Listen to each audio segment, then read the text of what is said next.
Hello, it is I, your boy Gomi, and we are back with another UFC fight night. We are back after our long extended break, which I enjoyed because you know what? It got me to recuperate from all the bad fights, bad bets, and everything of last year. And we're starting over brand new with a brand new slate. Hopefully, we're gonna get some good fights, some finishes. The old gloves are done and dusted permanently. This is also a decent fight card. Let's hope we get some good matchmaking, good fight cards. I'm not a big fan of the main event, to be honest with you. A rematch we didn't really need between two fighters who've kind of let me down lately. But almost every fight on the main card and a lot of fights on the prelims are actually good. I like this card. And let's break it. Oh, who's honking the horn outside? Let's break it down with the first fight of the night, which is going to be, I believe it's now a short notice one. Yes, Selecki's new. But yes, Nurio, I literally just listened to the pronunciation of his name. Great way to start the year. Nurio Aliev versus Joe Selecki. So, not a ton I'm going to go on this fight because, as I kind of alluded to, this is a short notice replacement. Joe Selecki is coming in on about a week's notice, I believe, or no, less than that, actually. I believe it's only a couple days' notice. Regardless, most I'll give you is Aliev is a very good wrestler, and he just really wants to get it down to the mat. He's coming off a long layoff of about a year and a couple months, which I'm not a big fan of. Selecki is a really decent grappler. His problem is he's very what's the word? Complacent with laying on his back, and he's got zero power. He is either decision, submission, or bust. So yeah, don't expect a knockout feel in this fight. I feel like almost assuredly there will be no knockout, and I really think it's gonna go to decision. I'm going to be leaning towards Aliev decision as well too. Odds wise, Selecki is plus 425, of course, and Aliev is minus 575. Glad to see that the juiced out odds are still here. That'll never change. Fatima Klein versus Victoria Dudakova. I've spoken very highly of Dudakova in the past, and I mean, she's still 8-1. She just lost to Sam Hughes. And I think I even said, watch out. There's a chance that Hughes will take it. Because I believe Hughes was a big underdog. And I called the upset, unfortunately. And I do think Fatima Klein is very good. I think Fatima Klein is very good. She is definitely the better fighter. She has really good striking. She does a good job switching stances. She's a good grappler. But Dudakova was still a hot prospect. She just didn't look good in her last couple fights. That's why I kind of called the upset. She's a proficient finisher. She does a good job of grinding decisions as well too, and she needs to. Like, she's good. But I don't know. I don't know. I'm gonna lean slightly towards Fatima. I just think she's overall a better fighter from what we've seen from Dudakova. She can't crush no more cans anymore. Like, yeah, she beat Jinyu Frey and she didn't look great doing it. Yeah, she beat Estela Nunes and she didn't look great doing it. So ultimately, I'm going to be leaning towards Fatima Klein to get it done by decision. Odds wise,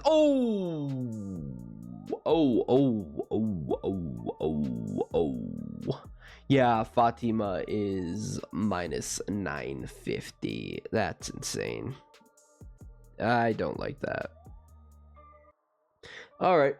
Well, on to the next fight. I just had to stop to verify if that's legit. That's legit, but all right. Well, oh my God, I can't get over that. That just floored me. Of all the people, will be almost minus 1,000. Like, okay, yeah. Magomed Gazizulov versus Bruno Lopez. This is someone's short notice, is there not? No, not according to my notes. Debutant for Bruno Lopez coming off the Contender Series. But yeah, don't have a ton on this fight. I'm going Magomed decision. I think he's just the better wrestler. He's better at grinding out decisions. And he's not a great finisher. Meanwhile, Lopez he's okay striking. He's a solid grappler. That's really all I have on this fight. I'm not super excited for this fight. Odds wise, Magomed is a minus 225 favorite, and Bruno Lopez is a plus 185 underdog. So expected. Ernesta Karakete versus Nicole Cariali. Oh my god, hate these names. Hate them so much. Jesus Christ.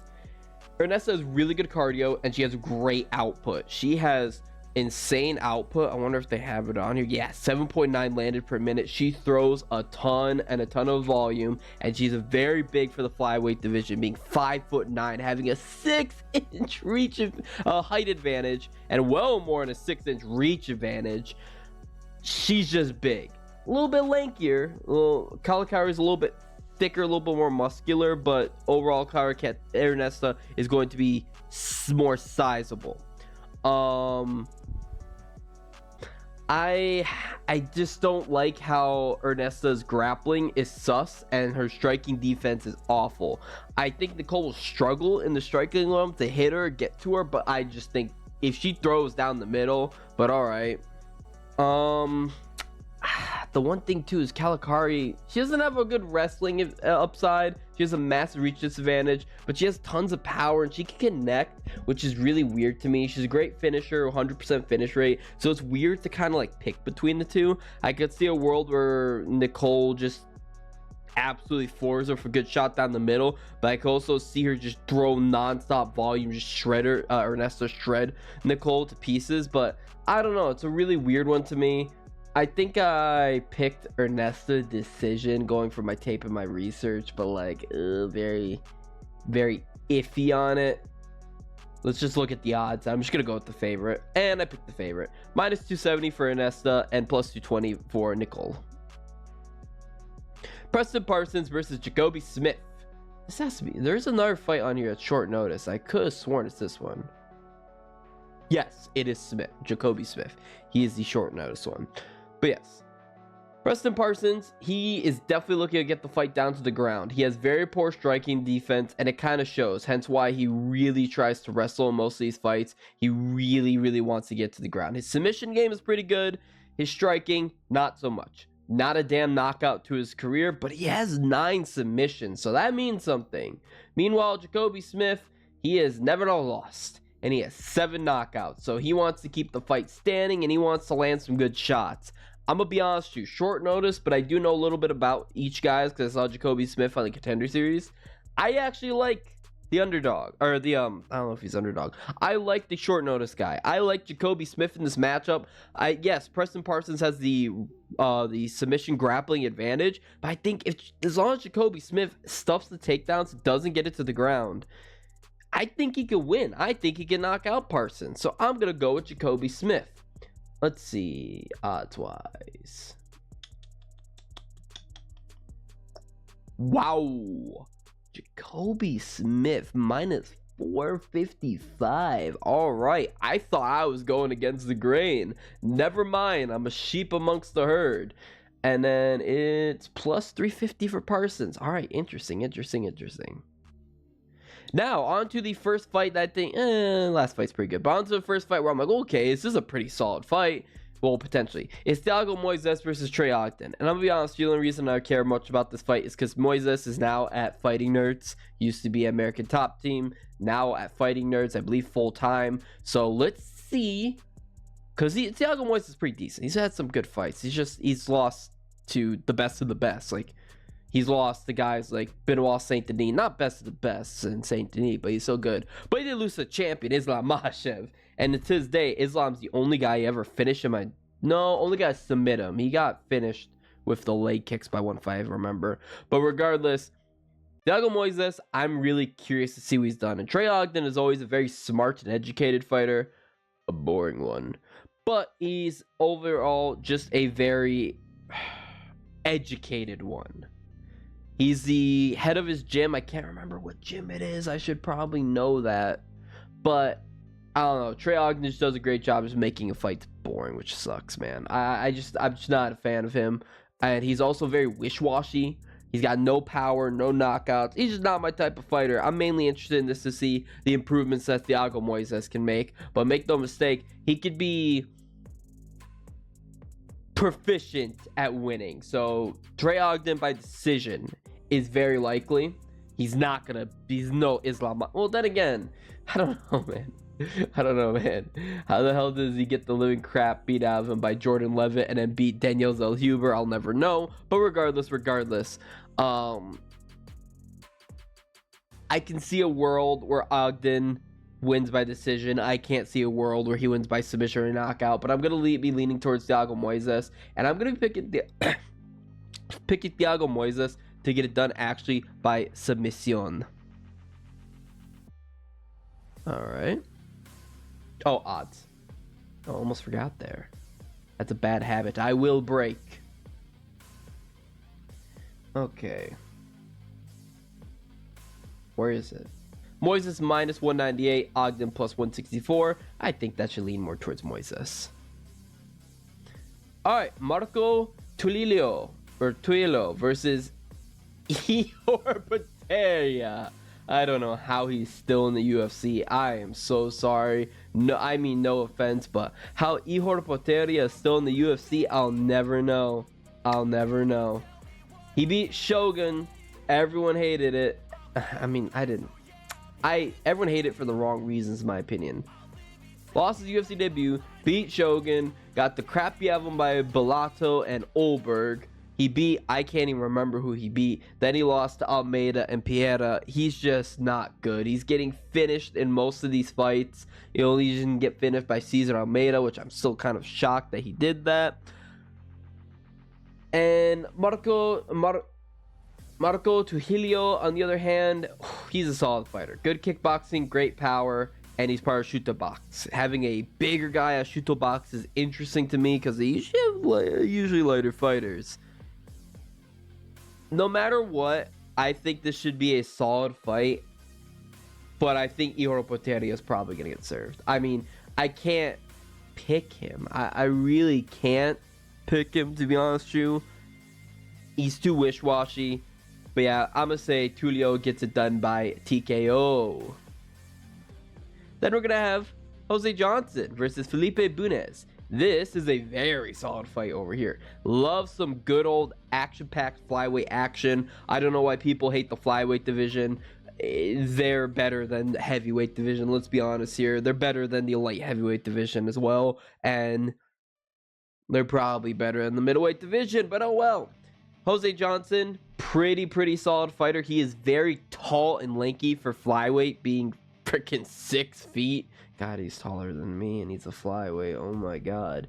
And he's got a ton of power. He hits very hard with some solid submission skills, though he's going to keep on the feet. This fight, he's going to definitely keep on the feet. Bunes, he, on the other hand, also wants violence. He wants to keep on the feet. He wants to hit you hard. He's got tons of good power as well, too. But he can slow down as the fight goes on, which leads me to pick Jose Johnson. But I really think this fight, no matter who wins, someone's going to get knocked out. I just definitely see someone getting knocked out in this matchup. I didn't say the odds for the last fight. Damn it. Ihor Potieria is plus 400 and Marco is minus 150. Minus 535. Holy shit. But yes. I think Jose Johnson is going to beat Felipe Bunes as well by knockout. And Jose Johnson is minus 185. Felipe Bunes is plus 154. And now we're on to the main card. A 6-fight main card. Jesus Christ. No, it is not the next fight. No, that's not the next fight. It is the next fight. Punali Soriano versus a Serbian Uros Medic. I make good money off my fellow countrymen by picking against them because, oh boy, Serbians, they're not good in MMA. I don't care. They're just not good in MMA. I really like Uros Medic because he is a striker and he can bang and he can throw some really good shots. And he's a very good striker. Very good striker. It's just that when he runs into guys like Maitabek Oralbai and Jalen Turner, yeah. But Punali Soriano is not one of those guys that if you run into, oh man, you're dead. He's only has a win recently against Miguel Baeza. Other than that, he's got beat up by Kopylov, which is Kopilov's very good, and Stolzfus and Brendan Allen and Nick Maximov. He's just not good, to be honest with you. Simple as that. He's a good grappler, but he doesn't grapple. He usually fights at distance, and his striking is mid.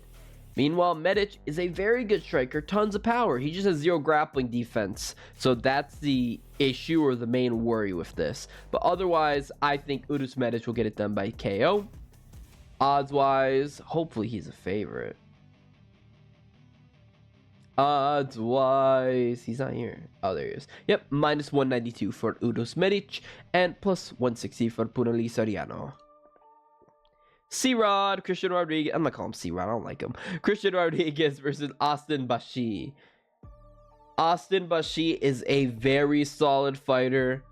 Undefeated. But guess what C-Rod does? Why stop calling? Guess what Christian Rodriguez does to undefeated prospects? He misses weight and then he beats them. Simple as that. By decision. By decision. Yeah, he lost to Erosa. I don't get it. But yep. That's the main thing with Christian Rodriguez. They keep giving him these up-and-coming prospects. But Austin Bashi has not really fought much notable competition, to be perfectly honest with you.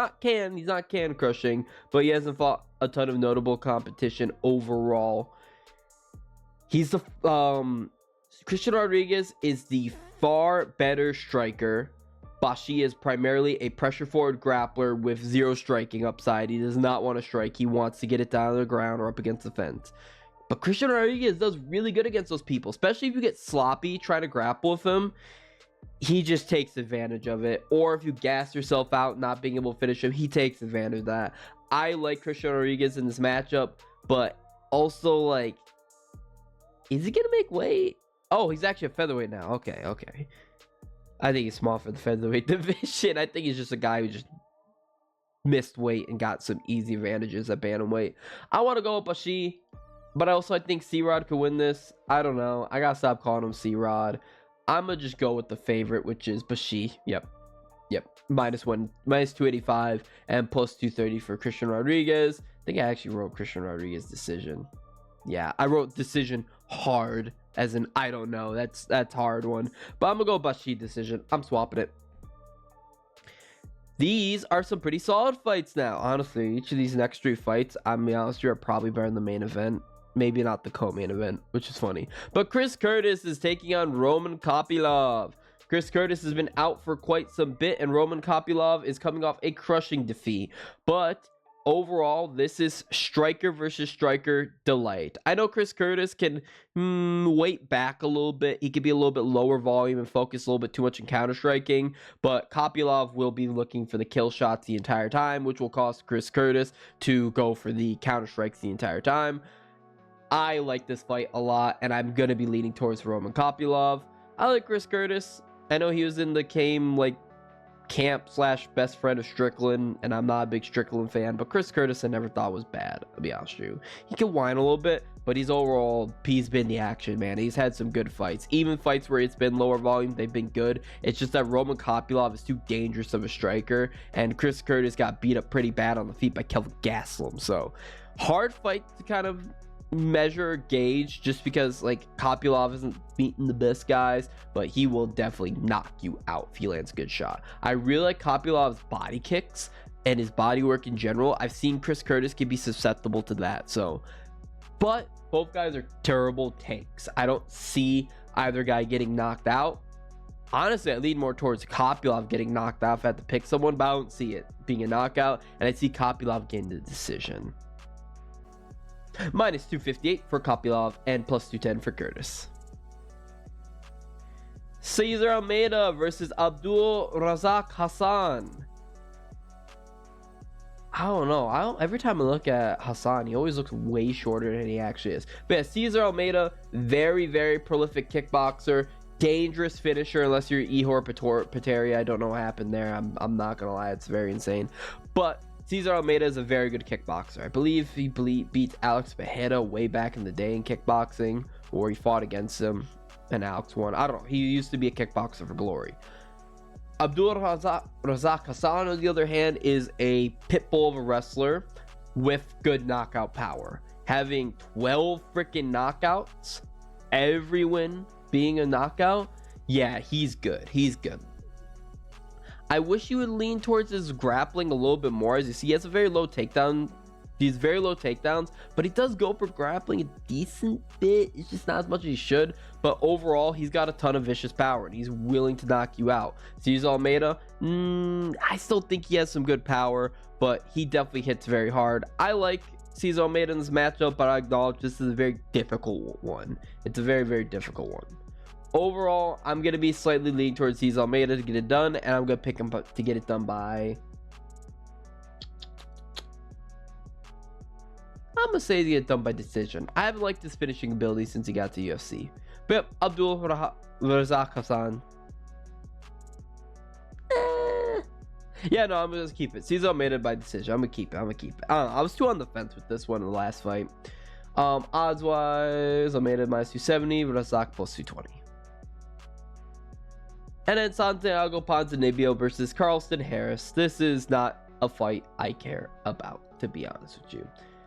Carlston Harris and Santiago Ponzinibbio are both over-the-hill fighters. Simple as that. They're welterweights pushing 40 that are typically there for other welterweights to make a name on them.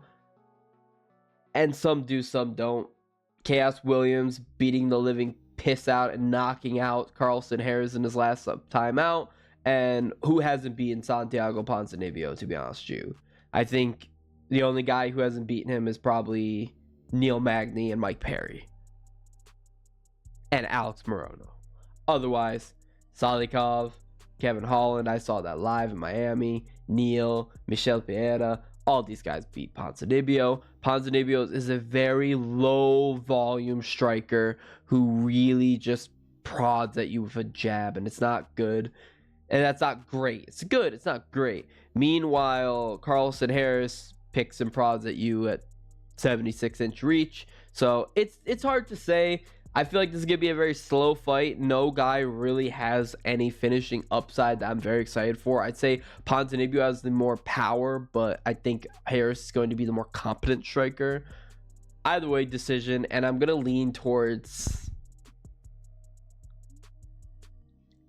I wrote Ponzinibbio, but I'm going to go with the favorite, who is Ponzinibbio, minus 122, and Carlston Harris, plus 102. Now, on to the main event of the evening. Strawweight matchup between Mackenzie Dern and Amanda Ribas. Mackenzie Dern's going to be 31 years old, 14 wins, 5 losses, not a damn knockout to her name, 7 submissions, 5'4" in terms of height, orthodox stance, 63-inch reach disadvantage, a 0.88 takedown average, 51.96% significant strike accuracy, plus 170 underdog, significance over Lupi Godinez and Angela Hill.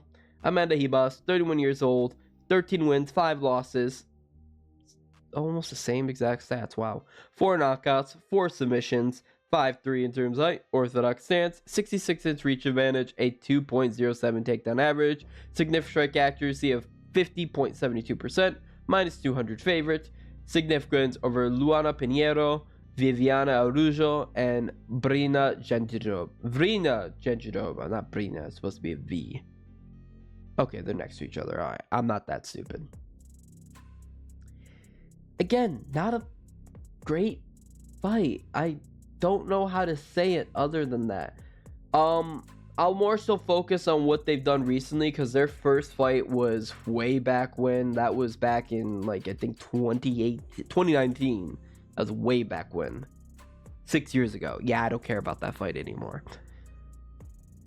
Who won? It was Mackenzie Dern. No, it was Amanda Ribas who won. Mackenzie Dern is such a great grappler. She has an amazing black belt background. She's a great submission. She's, as you can see, she has only really submissions. She doesn't wrestle enough. Look at that takedown average. 0.88. For how good you are on the ground, you should be trying to get it to the ground more often. And the thing is, too, it's not even like she doesn't, like, even when she does shoot for a takedown, her wrestling's not good. Amanda Ribas, on the other hand, has very good wrestling. Her striking is also better. Mackenzie Dern looks like a fish out of water striking. Oh, God. Oh, God. Going off the Jessica Andrade fight. Oh, God.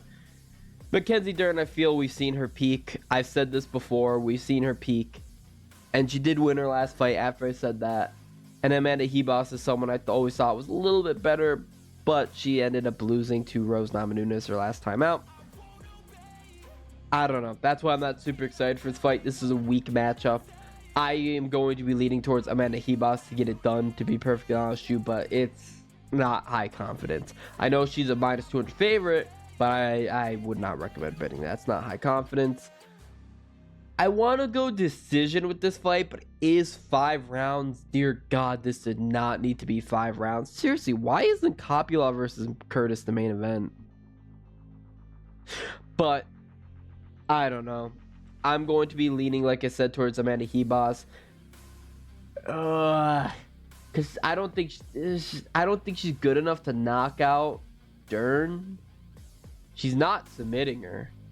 And the only person to knock her out, Dern. The only person to knock out Dern is Andrade. She's historically been very durable. I guess I'm going to go with the decision. I'm going to go with the decision for Ribas. That might blow up in my face, but what else are you going to pick? You know, actually, it won't blow up in my face because I'm not betting on this fight. Who knows? Usually the first events of the year are actually way better than they have any right being.